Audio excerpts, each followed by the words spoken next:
Well, guys, as always, I feel like I haven't seen you in a while. Fired up to be back and fired up to be around you guys. Appreciate you guys' time as always. And before talk football, just want to always, thank you, Jesus, for an opportunity to coach this team. I'm so blessed to be a part of this organization, this group of young men, the staff. And last week, some hard things happened last week. With the killing of Charlie Kirk, and that's hard. And regardless of where you're at politically, religiously, that is nothing what we're talking about now. There's a 31-year-old that was killed that now has a wife and 2 kids that are left behind, right? And then you have September 11th.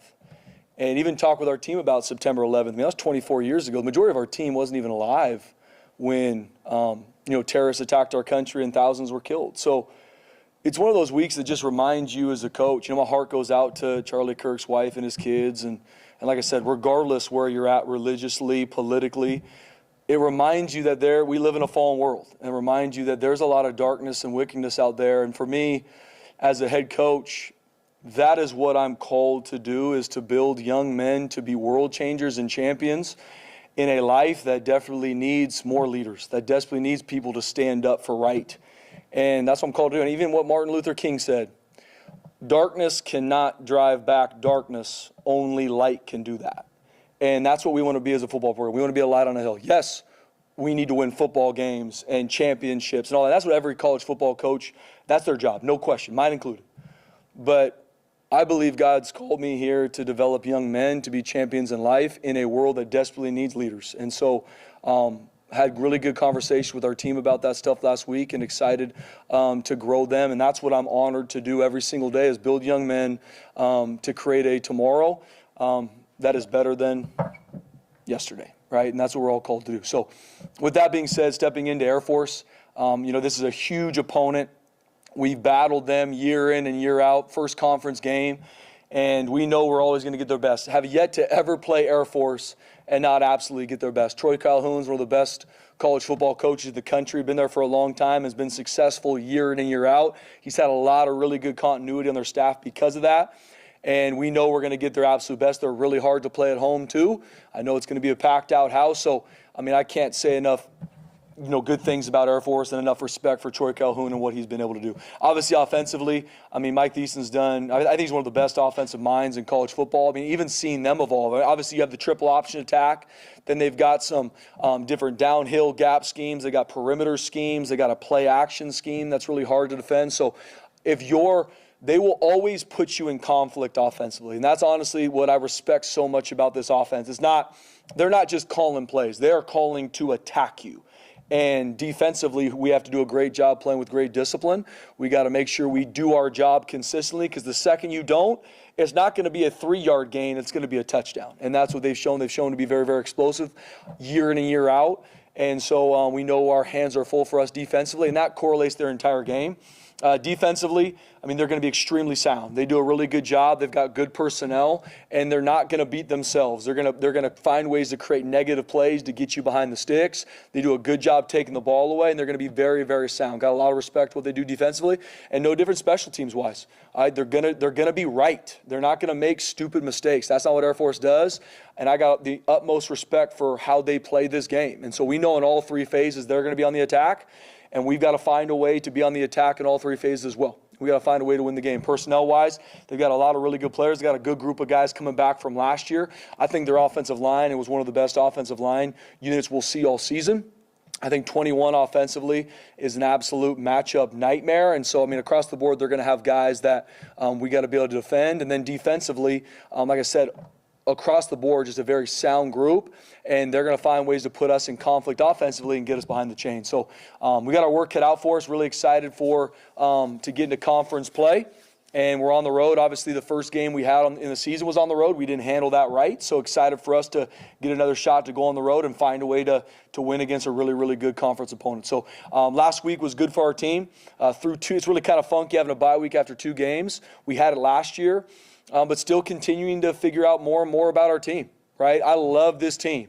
I love our leaders. But just because you love someone, I obviously want them to continue to grow. Right? I love my kids, but I don't want my 3-year-old to stay the same way. If she did, that ain't good, right? So I love our team. I love our leaders, but we still have a lot of growth that needs to happen. And I think we took steps last week. We had good practices. We had a lot of self-scout to get cleaned up from game 1, game 2, and we just got to grow fundamentally and technically. We were able to get a little bit into Air Force last week, but obviously into game week now, we're going to be full steam ahead onto them. And we know it's a huge, huge opponent that's waiting for us in Colorado Springs Saturday night. So excited what we did last week. Got a lot of things we needed to continue to fix and grow in. We had some guys banged up from the Eastern Washington game that we need to get healthy. And so excited to jump into conference play this week. Specifically, what were the priorities and where did you see growth last week? Yeah, Mike, I think first off, the only way to grow is to learn, right? And we learned a lot game 1. Now, we have to then put that into action, right? So I'm not going to continually bring up South Florida or even Eastern Washington, but there were lessons in those games that we have to continue to learn. Once again, effort and mentality, non-negotiable here. How hard you play and physically imposing your will, non-negotiable. Just because South Florida was, whatever it is now, 3 weeks ago, doesn't mean that lesson's not something that we have to learn. Does that make sense, Mike? And so that's really the things that I went into last week knowing we have to continue to build that part of our team. We have to respond better to adversity. That showed up even in both games. How do we respond? Okay, what happened? Fix it, flush it, next play. We got to move on and go because elite teams respond to adversity. There's going to be adversity on Saturday night on both sides. I mean, Air Force is going to make their plays. They're going to have big-time moments in the game. Who's going to respond to adversity the best way on Saturday night? Championship teams know how to do that. And so those are things we need to grow in this week. Obviously, tackling is a huge part we need to continue to fix. Ball security, being efficient on offense. We got to do a much better job in our return units, special teams-wise. We got to be consistent kicking PATs and field goals. That competition was turned up. So there's a lot of stuff we got to work on through 2 games. What are your thoughts on the new injury report? I mean, obviously, teams are going to know more about you, but on the flip side, you're going to know more about them. Yeah, I think it just creates, streamlined communication to where there's a lot less smoke and mirrors, if I'm being honest with you. And I think it's good for our sport. Questionable can mean a lot of things, though. I mean, Correct. I think guys are going to take that. I mean, how is that going to play out? I'm sure, just like anything, BJ, there's going to be guys that try and bend the rules, for lack of better words. We're going to do it right. If we're on the fence about somebody playing, it's going to be questionable. If we know the young man's not going to play, he's going to be out. And we're going to do things the right way.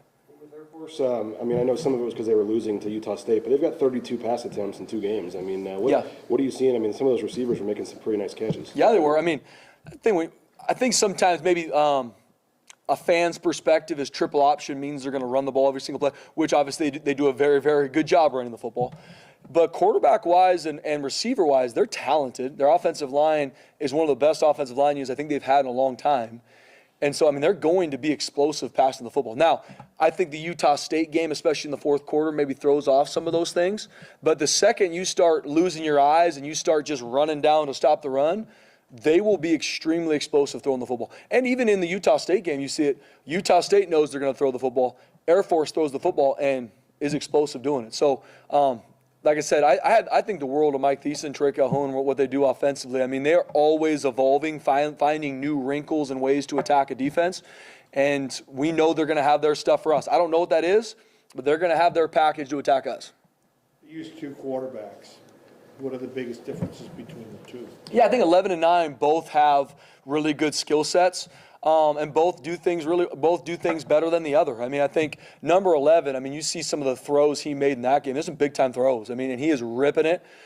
He runs the ball really well. Obviously, in the triple option offense, you have to. I think number 9 runs the ball really well, too, and can throw it. So what they're going to do, I'm sure we'll probably see both. I don't know what they're going through. Trey Calhoun, like I said, I think the world of, but I'm sure we'll see both. Both can run that offense at a high level, and I'm sure we're going to see both of them on Saturday night. This a couple times this year, but just the last scheduled meeting against Air Force. I mean, I know it hasn't been a long history, but you've had some great games the last 2 decades or whatever. Just with realignment and stuff, what do you make of this being the last game against Air Force?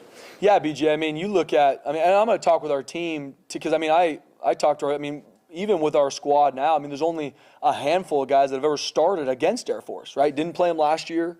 Had some seniors that have graduated. So on and so forth. So I'm gonna talk to them about the history of this game. Right, we've played them a year. I mean, this is, I think, the 8th time I've played them. And so looking at, I mean, how many times where, Boise State's going to go play in the championship, lose to Air Force, don't make it, right? I mean, it's been a great back-and-forth game. And, I mean, back in 2021, beat us on the blue. right? I mean, there's been just really, really good games back and forth. And so, I mean, like I said, it's a hard game to play. I got a lot of respect for what they do.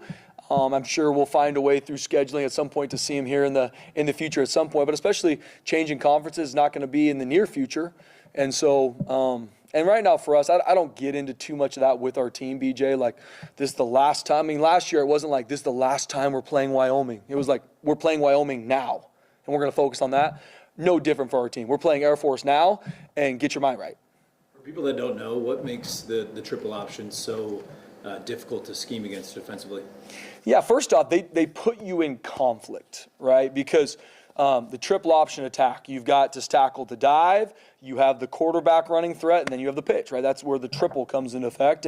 But off of it, that is a part of what they do for sure, and that's hard to practice first and foremost. That's scout team's got to be on point, but I don't care what scout team you have, it's not going to be at the speed and the physicality that Air Force is going to run it with.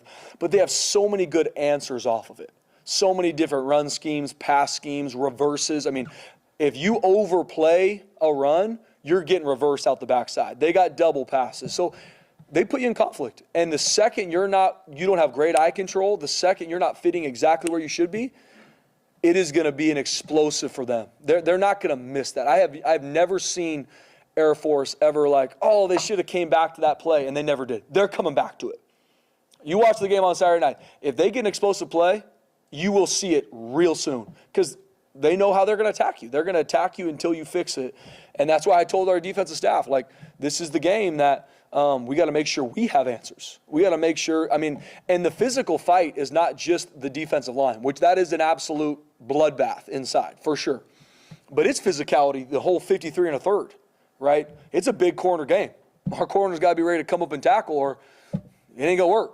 Right? And no different offensively. We got to find a way to make sure that we are efficient offensively, that we continue to score points, right? I mean, that's team football. And we got to make sure on special teams that we change the game on special teams. We don't get the game changed against us, which really has happened today. We saw Chris be pretty good after the catch against Eastern Washington. I know you guys do everything you can to simulate game speed, but also game speed is just game speed. So as he gets more game reps, how much better do you think he will even be? Yeah, absolutely, Jay. I mean, Chris has grown so much this year, so proud of what he's done to date. I'm proud of how he practiced last week. Game reps are gold. And so the more game reps he gets, I think he's even going to play faster and even be more explosive as long as he can continue to be consistent with his rehab, how he practices, how he preps. Field goal kicking, I mean, you can't go into games saying, well, we might just use 2 kickers to kick field goals. I mean, that's not good recipe. Yeah, but you did that last week. I see Boomer still listed as your starter despite Kanan Moore. How are you guys working out place kicker? Yeah, Johnny, that was a huge competition last week. So we brought the whole team up on the hashes, and we're going to chart it and grade it and see kind of who our best guys are. Right now it is still Boomer, but we're going to compete this week. Because we have to be consistent, kicking PATs and field goals. Have to. I mean, and I'm not alone. That's not different at Boise State than somewhere else. Like, we have to be consistent doing that. We haven't been. And so it's my job to make sure. And I believe in our kickers. I believe in them. I know we have what it takes. And so I got to make sure they're going out there and playing free. And that's been a big push this past week. Are you saying that it still could change by Saturday? Or? Might. Absolutely. I mean, we're going to go out there tomorrow, Tuesday practice, compete and chart too, BJ. So, last week, they all did a good job. I think Boomer, like I said, is still in the lead and is our starter. But we're going to continue to go compete Tuesday and Wednesday practice too, BJ. Why did you make the switch as quick as you did, maybe in the last game? Game reps is all you got, right? I mean, like we talked about even with Chris Marshall, those are gold. So in a situation, especially like, Eastern Washington, we were in a situation where the game was going well for us. I wanted to see who performed in some of those stressful situations. I wanted to see how our true freshman Kanan Moore, what would he do, right? You can say what someone would do, but I relate it no different to golf. I think, and I can't, but some guys can go out to that driving range when no one's around them and just smoke the ball. The second that they're playing and there's a little bit of heat on them, they start shanking stuff. So I relate kicking to that. I'm not a kicker. I don't pretend to be elite in that space, but I want our guys to be, I want to make sure the stress in practice is close to a game, but when I got opportunities in the game to get guys looks, especially when we missed a PAT, missed a field goal, I'm gonna give some other guys a situation to compete. Where's Reeser in the competition then? He did a good job in practice too. I mean, he's a part. All three of those guys are competing right now. Jarrett came in on kickoff and kicked, I think, 2 touchbacks. So it's all three of them competing right now. You mentioned offensive efficiency twice. Where do you want to be tighter? Where do you want to be better? Yeah, Mike, we have to be efficient on first down. What I mean by that is that's getting 4 yards or more, right? If we're playing 2nd and 6, that's a really good spot for our offense. Obviously, everybody wants the explosive 75-yard touchdown, me too, but we just got to be more efficient. We can't, especially game 1, we did better game 2, but we can't be playing 2nd and 11, and a lot of it comes from pre-snap penalties too. You're starting behind the chains, that's not going to help. So we just got to be efficient. And building into our players, that doesn't always mean the explosive play. The explosive play is coming if you make the plays you should make. It's okay to fall forward and play 2nd and 6, 2nd and 5. We're good there. We just got to be efficient. We can't create self-inflicted negatives. More about Chris and then maybe a broader wide receiver group overall, but what do you think about his block on Sayers' run? Awesome. And then just the overall effort of that group against Eastern Washington. I was so proud. I mean, that first run, that mentality run to start the game against Eastern Washington, and you see number 5, Chris Marshall, with a huge block on the safety. That's team. And that's why I showed that clip. Like, guys, that is team. Not me. That is team. When our O-line's knocking the dog out of someone in front of them, you got your receiver blocking downfield, you got your running back breaking tackle. That's team. We need more of that.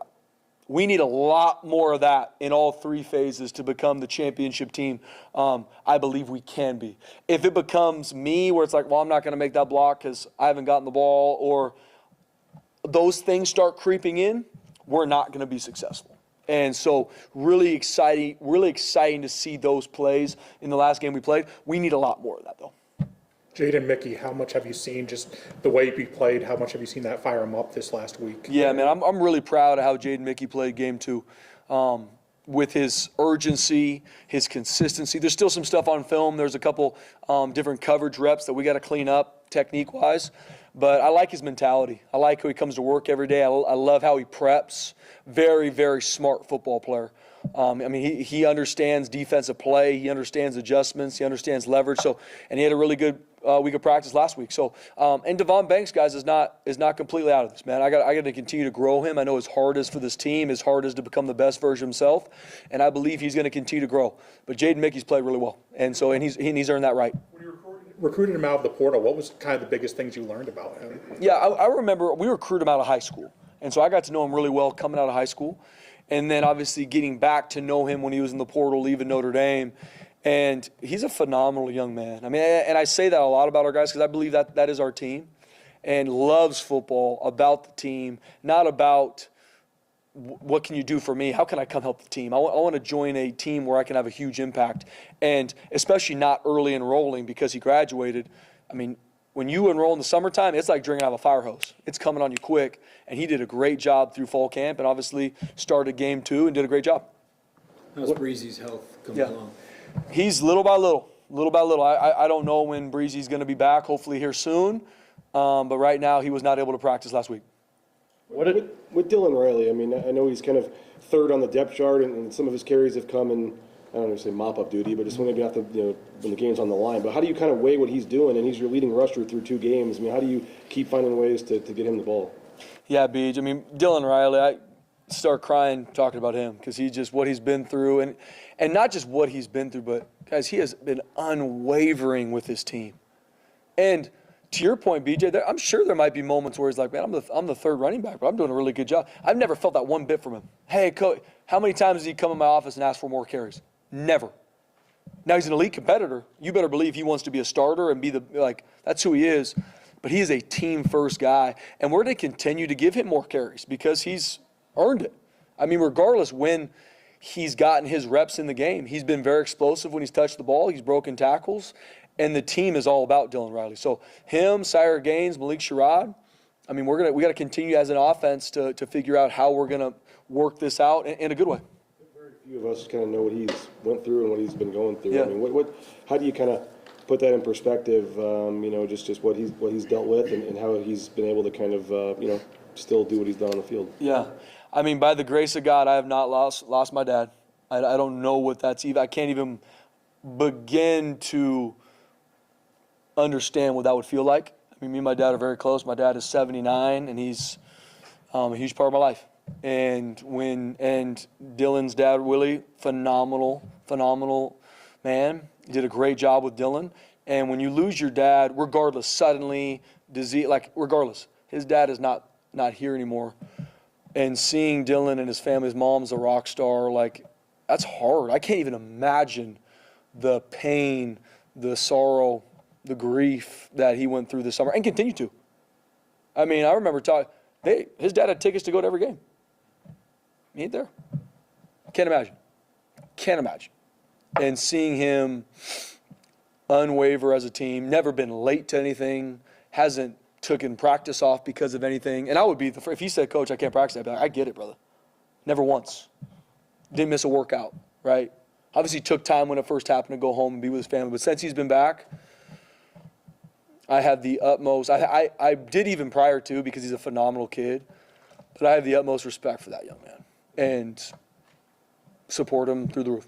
Obviously, his teammates, Oh, man. I mean, that's where, like I said last week, when I asked Maddox, what was your favorite part of the game? What brought you the most joy from this past game? He said Dylan Riley's touchdown, because his team sees what he's been through and how he was unwavering to be about the team and how he practiced during fall camp, got banged up, didn't miss a practice. I mean, that is uncommon. Guys about the team, and his future is so bright here, but his future is so bright in this life. Like, that young man is a world changer, like we talked about to start this press conference, in a world that needs more Dylan Rileys. Where did Nate Potter improve most for you, game 1 to game 2, with his play calling and his rhythm? Yeah.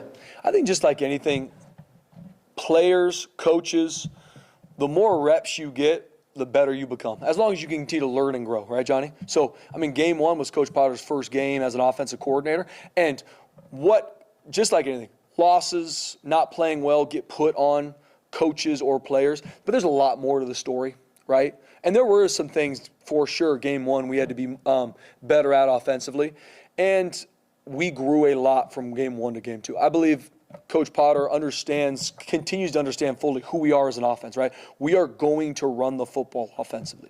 Period, end of story.